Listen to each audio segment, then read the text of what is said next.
আসসালামু আলাইকুম। দীপ্ত আইটি একাডেমির পক্ষ থেকে আপনাদের সবাইকে আবার মোবারকবাদ। আজকের পর্বে আমরা নতুন নতুন বিষয় শিখবো।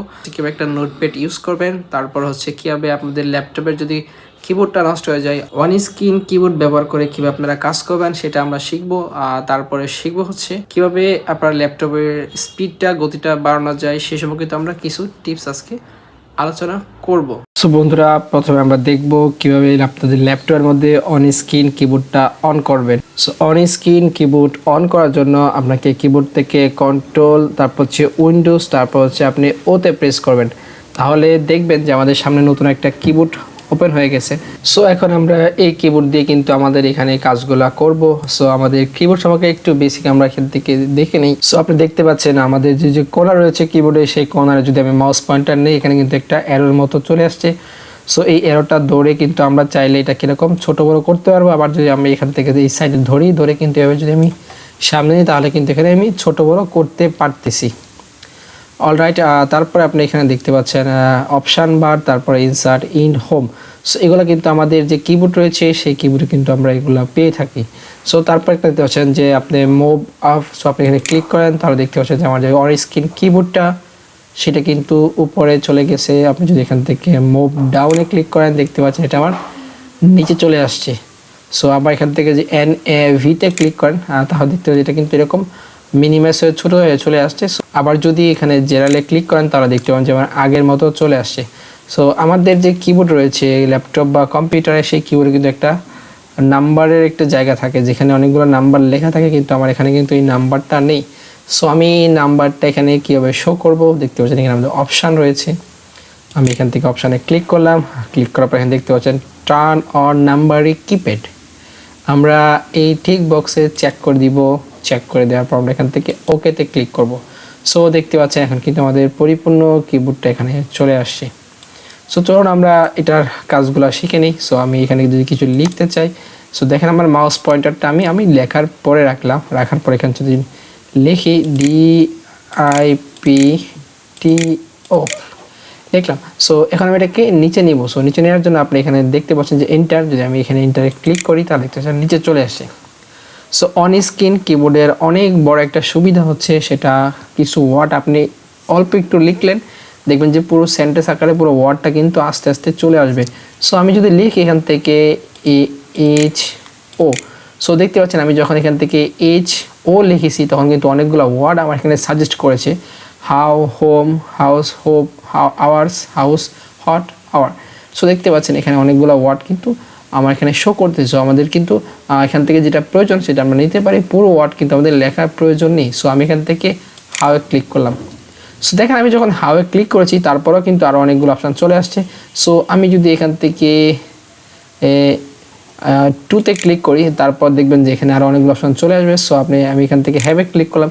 সো আপনার যেটা প্রয়োজন সেটা কিন্তু আপনি চাইলে এখান থেকে নিতে পারেন। সো আমি এটাকে এখান থেকে যদি রিমুভ করে দিতে চাই, তাহলে আমি আমার মাউস পয়েন্টারটা যে ওয়ার্ডটা আমি রিমুভ করব সেই ওয়ার্ডের সামনে রাখবো। রাখার পর এখানে দেখতে পাচ্ছেন যে ক্রস চিহ্ন, এটা হচ্ছে আমাদের ব্যাক স্পেস। আমি যদি ক্লিক করি, দেখতে পাচ্ছি এটা কিন্তু ডিলিট হয়ে গেছে। আমি যদি চাচ্ছি আবার এই যে ডব্লিউটা সেটা ডিলিট করবো, সো আমি চাইলে কিন্তু ডব্লিউর পরে ও এর আগে মাউস পয়েন্টারটা রেখে আমি এখান থেকে ডিলিটে ক্লিক করলে কিন্তু দেখবেন এটা কিন্তু ডিলিট হয়ে গেছে। সো তারপরে এখান থেকে কিন্তু আপনারা চাইলে এরকম নাম্বার দিতে পারেন। সো দেখেন কিন্তু নাম্বার দেন অপশান রয়েছে। সো এটা কিন্তু শুধুমাত্র মাইক্রোসফট ওয়ার্ডের ক্ষেত্রে না, আমি যদি এটাকে মিনিমাইজ করে দিই, দেখতে পাচ্ছেন আমার কিবোর্ডটা কিন্তু এখানে রয়ে গেছে। সো এটা কিন্তু পুরো কম্পিউটারের মধ্যে যে কোনো জায়গায় আপনি চাইলে ইউজ করতে পারেন। সো আমি যদি নেটে একটা ব্রাউজারে যাই, সেই ব্রাউজার আমি ইউজ করে দেখাবো যে এখানেও কিন্তু আমাদের এই কিবোর্ডটা অন স্ক্রিন কিবোর্ডটা কিন্তু আমাদের কাজ করবে। সো এখন যদি আমি সার্চ করি এখানে DIPTO স্পেস IT, তারপর দেখতে পাচ্ছেন এখানে অনেকগুলো লেখা চলে আসছে। সো এগুলো আমার এখানে প্রয়োজন নেই। সো দেখেন আমি যখন CAD লিখলাম, তখন কিন্তু এখানে একাডেমিক্স সবগুলো চলে আসলো। আমি এখান থেকে এখানে দিলাম, দেওয়ার পর আমি যদি সার্চ করতে চাই, তাহলে আমি এখানে এন্টার আবার ক্লিক করব। তাহলে দেখতে পাচ্ছেন উপরে এটা কিন্তু আমার এরকম সার্চ হয়ে গেছে, এখানে কিন্তু শো করতেছে। সো এই কিবোর্ডটা কিন্তু আপনি চাইলে খুব সহজে মুভ করতে পারেন। আপনি দেখতে পাচ্ছেন উপরে আমাদের সাদা অংশটুকু আছে, আমি সাদা অংশটুকুর মধ্যে মাউস পয়েন্টারটা রাখবো। রাখার পরে মাউসের রেড বাটনে ক্লিক করব। ক্লিক করার পর দেখবেন আপনি এরকম একটা কালার চেঞ্জ হয়ে গেছে। দেন এটা মাউসের রেড বাটন চাপ দিয়ে ধরে এরকম যেখানে খুশি সেখানে আমি মুভ করতে পারবো। অলরাইট, সো এটা দিয়ে কিন্তু আমরা চাইলে একটা স্ক্রিনশট নিতে পারি। সো আমাদের যে এই অংশটুকু আছে, যে ইন্টারফেসটা আছে আমাদের ব্রাউজারে, সেটা আমি একটা স্ক্রিনশট নিব। সো এই স্ক্রিনশট নেওয়ার জন্য আমরা যেটা করব, আমরা যে অন স্ক্রিনে আছে সেখানে দেখতে পাচ্ছেন যে উইন্ডোজ আইকন, সেই উইন্ডোজ আইকনে আমরা একটা ক্লিক করব। সো ক্লিক করার পর আপনি দেখতে পাচ্ছেন এটা কিন্তু মার্ক হয়ে গেছে। তারপরে আমরা এখান থেকে হচ্ছে PRTSCN এইটাতে আমরা ক্লিক করব। সো দেখতে পাচ্ছেন আমাদের একটা স্ক্রিনশট হয়ে গেছে। সো আমি যদি আপনাদেরকে দেখাই আমাদের স্ক্রিনশটটা কোথায় রয়েছে, আমরা এখান থেকে দিস পিতে যাব। যাওয়ার পর আমরা এখানে দেখব যে আমাদের স্ক্রিনশটটা কোথায় হয়েছে। সো আমরা এখান থেকে পিকচারে যাব, পিকচার যাওয়ার পর দেখতে পাচ্ছেন স্ক্রিনশট। সো এখানে আপনারা দেখতে পাচ্ছেন 9 নাম্বার যে স্ক্রিনশটটা, সেটা কিন্তু আমরা আমাদের যে অন স্ক্রিন কিবোর্ড, সেই অন স্ক্রিন কিবোর্ড দিয়ে কিন্তু আমরা 9 নাম্বার স্ক্রিনশটটা নিয়েছি। সো দেখতে পাচ্ছেন এটা হচ্ছে আমাদের স্ক্রিনশট। এই যে এটা হচ্ছে আমাদের যে অন স্ক্রিন কিবোর্ড দিয়ে আমরা স্ক্রিনশট নিয়েছিলাম, সেই স্ক্রিনশটটা কিন্তু আপনারা এখানে দেখতে পাচ্ছেন। অলরাইট, আপনাদের যদি কখনো কিবোর্ড নষ্ট হয়ে যায় বা ইমার্জেন্সি কোনো কাজে, আপনারা চাইলে কিন্তু এই অন স্ক্রিন কিবোর্ডটা আপনি ইউজ করতে পারেন। 2 নম্বরে আমরা যেটা দেখব সেটা হচ্ছে নোটপ্যাড। সো আপনি নোটপ্যাড কীভাবে ইউজ করবেন, আপনি যদি কোনো লেখা অনলাইন থেকে নিয়ে আসেন, সেটা যদি আবার অনলাইনে কোথাও, যেমন ইউটিউবের ট্যাগের ক্ষেত্রে, বিভিন্ন ক্ষেত্রে যদি আপনি একজনের লেখা নিয়ে অন্য এক জায়গায় নতুন করে পেস্ট করে কাজ করতেছেন অনলাইনে, সেটা কিন্তু কপিরাইট ধরার একটা সম্ভাবনা থাকে। সো আপনি যদি লেখাটাকে এনে সরাসরি নোটপ্যাডে পেস্ট করেন, তারপর যদি এখান থেকে নিয়ে আবার ওই জায়গায় পেস্ট করেন যেটা আপনি নতুন করে করতে যাচ্ছেন, তখন কিন্তু এটা কপি পেস্ট ধরবে না। সো চলুন আমরা দেখে নিই কীভাবে আমরা একটা নোটপ্যাড ইউজ করব। সো আমাদের যে সার্চ আছে, এই সার্চে যদি আমরা লিখি NO, দেখেন আমি যখন NO লিখেছি তখন কিন্তু আমাদের নোটপ্যাডের অ্যাপ্লিকেশনটা চলে আসছে। আমি যদি এখানে ক্লিক করে এটা ওপেন করতে পারবো, অথবা আমি যদি এখানে ওপেনে ক্লিক করি তাও এটা আমি ওপেন করতে পারবো। সো এখান থেকে আমি আমার নোটপ্যাডটাকে ওপেন করেছি। ওপেন করার পর এখানে 3টা অপশান দেখতে পাচ্ছেন, একটা হচ্ছে মিনিমাইজ, একটা হচ্ছে রিস্টোর ডাউন, আর একটা হচ্ছে আপনার এখানে ক্লোজ। সো আপনি যদি এখানে ক্লিক করেন তাহলে দেখবেন যেটা ফুল স্ক্রিন চলে আসবে। আপনি যদি আবার এখানে ক্লিক করেন তাহলে স্ক্রিনটা ছোট হয়ে যাবে, আর এখানে ক্লিক করে কিন্তু এটা মিনিমাইজ হয়ে যাবে। সো আমরা এখানে কিছু লিখবো। সো আমরা এখান থেকে আসসালামু আলাইকুম লিখলাম। লেখার পর এখন আমি চাচ্ছি আমি এই লেখাটাকে একটু বড় করব। সো আমরা চাইলে কিন্তু এটা মাইক্রোসফট ওয়ার্ডের যে ফরম্যাট ছিল সেই ফরম্যাটের মতো করে এটা কি বড় করতে পারবো না। সো আপনাকে এখানে ফরম্যাটে চলে যেতে হবে। ফরম্যাটে যাওয়ার পর এখানে দেখতে পাবেন যে ফন্ট, আমি এখানে ক্লিক করব। ক্লিক করার পর দেখবেন নতুন করে আমার এখানে একটা ডায়ালগ বক্স ওপেন হয়ে যাবে। সো দেখতে পাচ্ছেন আমাদের একটা ফন্ট হচ্ছে এটা। আপনি চাইলে কিন্তু এখানে কোপার, আমি যেটা সিলেক্ট করি, সিলেক্ট করার পর এখানে দেখতে পাচ্ছেন যে ফন্ট সাইজ, আমি যদি এটাকে এরকম স্ক্রল করে নিচে যাই দেখতে পাচ্ছেন আমার এখানে 48। সো আমি এখান থেকে 48 সিলেক্ট করলাম। সিলেক্ট করার পর এখান থেকে যদি আমি ওকে করে দিই তাহলে দেখতে পাচ্ছেন যে এটা কি আমার ফন্ট সাইজটা বড় হয়ে গেছে। সো আমি পরে একটু বড় স্ক্রিন করে নিই। তারপর আপনি এখানে দেখতে পাচ্ছেন যে ফাইল, এখানে যদি আমি ক্লিক করি, ক্লিক করার পর যদি আমি এটাকে প্রিন্ট দিতে চাই তাহলে এখানে আমি দেখতে পাচ্ছেন যে প্রিন্ট, আপনি এখানে ক্লিক করেন তাহলে কিন্তু আপনি এটাকে খুব সহজে প্রিন্ট দিতে পারবেন। সো আমার এখানে প্রিন্টার অ্যাড করা নেই, এই জন্য আমি এটাকে প্রিন্ট দিয়ে দেখে দিতে পারতেছি না। সো আমি এটাকে ক্যান্সেল করে দিলাম। তো আবার যদি আমি একটু ফাইলে যাই, যার পর দেখতে পাচ্ছেন যে নিউ। সো আপনি যদি এখানে নিউতে ক্লিক করেন তাহলে নতুন করে আরেকটা নোটপ্যাড ওপেন হয়ে যাবে। সো আমি এখান থেকে নিউতে ক্লিক করলাম। ক্লিক করার পর দেখতে পাচ্ছেন যে আমাকে বলতেছে আমি এটা সেভ করবো কিনা। সো আমি চাইলে এটাকে সেভ করতে পারি, চাইলে এটাকে সেভ নাও করতে পারি। সো আমি এটাকে সেভ করে নিলাম। আর এখন আমি এটাকে কোথায় সেভ করব, আমি এটাকে যদি ডেস্কটপে, আমি যদি দেখতে পাচ্ছেন এখানে যে ফাইল নেম, এই ফাইল নেমটা আমি এখান থেকে মুছে দিব। মুছে দিয়ে জাস্ট আমি একটা নাম দিয়ে দিলাম সালাম। সো দেওয়ার পর আমি এটাকে এখান থেকে সেভ করে দিলাম। ওকে, সো সেভ করে দেওয়ার পর কিন্তু দেখেন আমার এখানে নতুন একটা নিউ পেজ চলে আসছে। সো আপনি চাইলে এভাবেও সেভ করতে পারেন, অথবা আপনি ফাইলে গিয়ে এখানে দেখতে পাচ্ছেন সেভ, আপনি এখান থেকে চাইলে সেভ করতে পারেন। সো আপনি চাইলে এখানে কিন্তু পেজ সেট আপ করতে পারেন। এখানে যদি আপনি পেজ সেট আপে ক্লিক করেন, ক্লিক করবো দেখতে পাচ্ছেন এটা একটা লেটার সাইজের পেপার। আপনি এই যে অ্যারো আছে, অ্যারোতে ড্রপ ডাউন করবেন। ড্রপ ডাউন করে এখানে কিন্তু পেপারের যে অনেকগুলো সাইজ রয়েছে, লিগেল, লেটার, তারপর হচ্ছে এক্সক্লুসিভ, A4, B4, B5 এইরকম যে সাইজগুলো রয়েছে সেই সাইজে কিন্তু আপনাদেরকে করতে পারেন। সো যখন আমরা প্রিন্ট দিব সেক্ষেত্রে আমরা অবশ্যই এটাকে A4 সিলেক্ট করে নিব। সিলেক্ট করার পর এখানে আপনি মার্জিন দেখতে পাচ্ছেন, এটা হচ্ছে 0.75 ইঞ্চি। সো আমার এখান থেকে আমরা চাইলে প্রত্যেকটাকে 1 ইঞ্চি, 2 ইঞ্চি বা আমাদের মতো করে কাস্টমাইজ করে কিন্তু আমরা এটাকে করতে পারি। সো আমরা এখানে লেফট রাইট টপে যদি আমরা 1 ইঞ্চি করে দিই তাহলে চারদিক দিয়ে কিন্তু 1 ইঞ্চি হবে। সো দেন এখান থেকে ওকেতে ক্লিক করবেন, তাহলে কিন্তু এটা আমার একটা A4 সাইজের নোটপ্যাড হয়ে গেল। ওকে, আজকের ভিডিওর আমাদের সর্বশেষ পার্ট, সেটা হচ্ছে যে আমাদের যে ল্যাপটপ রয়েছে সেই ল্যাপটপে যখন আমরা কাজ করি তখন কিন্তু অনেকগুলো ফাইল জমে থাকে যেগুলো আমাদের আদৌ কখনো কাজে লাগে না। এই ফাইলগুলোকে আমরা কিন্তু খালি চোখে এখানে দেখতে পাই না। সো এগুলো কিন্তু একটা সেটিংসের মধ্যে গিয়ে এগুলোকে রিমুভ করতে হয়। সো এটা যখন আপনি রিমুভ করবেন তখন দেখবেন যে আপনার কম্পিউটার বা ল্যাপটপ দুইটাই কিন্তু খুবই ফাস্ট হয়ে যাবে।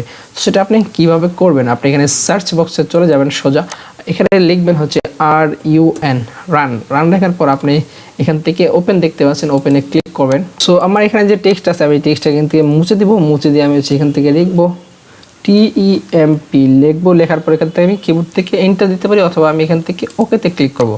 ওকে, সো দেখতে পাচ্ছেন এখানে আমার একটা পারমিশন চাচ্ছে, আমি এখান থেকে কন্টিনিউ করে দিব। কন্টিনিউ করে দেওয়ার পর কিছু ফাইল রয়েছে যেগুলো আমার আসলে কাজে লাগে না, এগুলো কিন্তু আমার স্টোরেজটা জায়গা দখল করে আছে। সো এই ফাইলগুলো আমি ডিলিট করে দিব।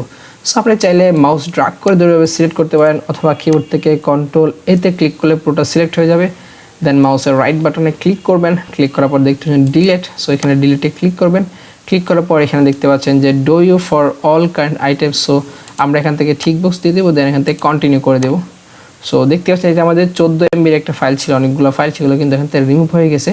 সো একটা ফাইল কিন্তু আমাদের এখানে রয়ে গেছে। সো এটা আমি এখানে যদি চাই তারপর কিন্তু এটা ডিলিট করতে পারবো না, কারণ হচ্ছে যে এই ফাইলটা আমার রানের মাধ্যমে কোথাও না কোথাও অন হয়ে আছে। সো আমি এটা চাইলে কিন্তু এখান থেকে ডিলিট করতে পারবো না। ওকে, সো তারপরে আমরা আবার চলে যাব রানে। কিবোর্ড থেকে আমরা উইন্ডোজ+R ক্লিক করব, দেন আমাদের রান অপশানটা আবার চলে আসবে। সো আমরা এখন লিখবো হচ্ছে পার্সেন্টেজ, তারপর লিখবো হচ্ছে TEMP, তারপর লিখবো হচ্ছে আবার পার্সেন্টেজ। ওকে, দেওয়ার পর আমরা এখান থেকে ওকেতে ক্লিক করব।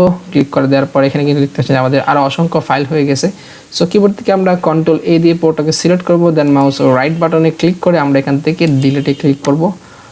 সো তারপর দেখতে পাচ্ছেন যে আমাদের এখানে 41-এর মতো একটা MB 82 দেখতে পাচ্ছেন, এখানে কিন্তু আস্তে আস্তে আমার MBগুলো বাড়তেছে। সো এই যে আইটেমগুলো যেগুলো কিন্তু আমার ল্যাপটপের জায়গাটা দখল করে নিয়েছিল, সো এই জায়গাটা থেকে কিন্তু এখন এটা খালি হয়ে যাবে এবং আমার ল্যাপটপের যে পারফরমেন্সটা সেটা কিন্তু আগের চেয়ে অনেক বেড়ে যাবে। সো দেখতে পাচ্ছেন আমার এখানে আবার আসছে। সো আমি এটাকে ঠিক বক্স থেকে এটাকে আমি কন্টিনিউ করে দিব। সো এটা হচ্ছে 1.14 মানে 14 জিবির মতো ফাইল যেগুলো আমার ল্যাপটপের স্টোরেজের মধ্যে জমা ছিল। সো এটা এখান থেকে রিমুভ হয়ে যাবে। সো আপনি একটা জিনিস মনে রাখবেন, এখান থেকে যখন রিমুভ হচ্ছে তখন কিন্তু আপনার কম্পিউটারের যে মূল ফাইল সেই মূল ফাইলে কিন্তু কোনো ক্ষতি হবে না। সেখানে কিন্তু হিস্ট্রি আকারে কিছু ফাইল ছিল যেগুলো এখানে জমা ছিল, সেইগুলো কিন্তু এখান থেকে রিমুভ হয়ে যাচ্ছে। সো দেখেন আরও কিছু ফাইল বাকি রয়েছে। সো আমরা এখান থেকে আবার ট্রাই এগেনে ক্লিক করব, দেখি আমাদের আরও কিছু ডিলিট হয় কিনা।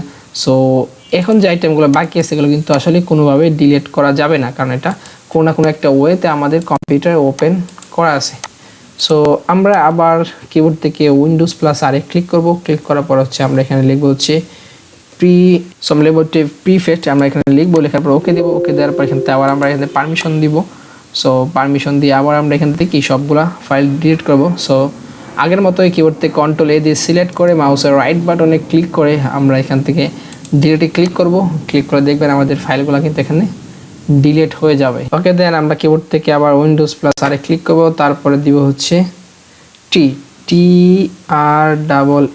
তে ক্লিক লেখার পর আমরা এখান থেকে ওকে দিব। ওকে দেওয়ার পর দেখবেন আমাদের কম্পিউটারটা কিন্তু এরকম রিফ্রেশ হচ্ছে, দেখছেন এটা কিন্তু নিজে থেকে রিফ্রেশ হচ্ছে।